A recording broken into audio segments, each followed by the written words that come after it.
menanggapi ya, apakah Pak Gufron pimpinan KPK yang problematik karena dikit-dikit ke pengadilan, dikit-dikit JR.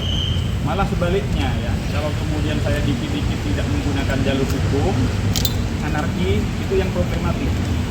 Karena apa? Sekali lagi, kita negara hukum.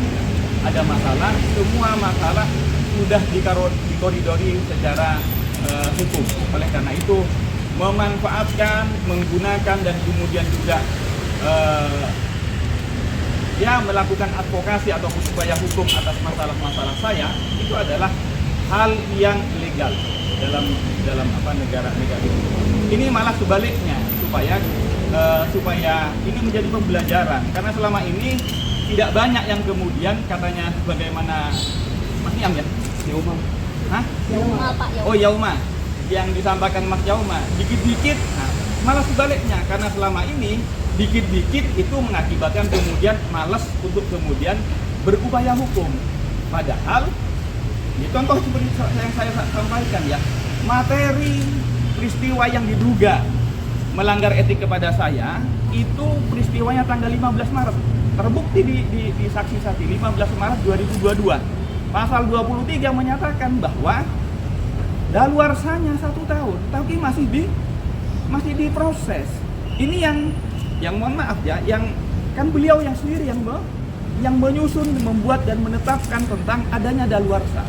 Tapi diterapkannya tak berdaluarsa dengan alasan kami menerimanya masih pada saat dilaporkan tanggal 8 Desember 2023. Kalau kemudian penafsirannya, pemaknaan pasal 23 dengan memandang pada saat tanggal diterima, maka ketentuan daluarsa diterapkan secara tak berdaluarsa, karena kemudian kapanpun dilaporkan pasti akan menjadi tetap hidup.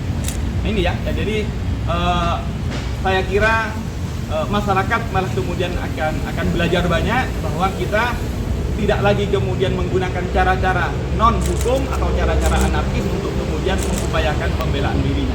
Saya malah berkesimpulan ataupun kemudian berharap seperti itu, bahwa mari kita sama-sama semakin demokratis, semakin kita menuju negara hukum, maka menggunakan jalur-jalur hukum tidak boleh kemudian kita anggap heboh, tidak kemudian melawan dan lain-lainnya. Itu adalah jalur-jalur resmi yang sudah kita buat bersama sesuai mekanisme yang sudah ditetapkan oleh pembentuk undang-undang.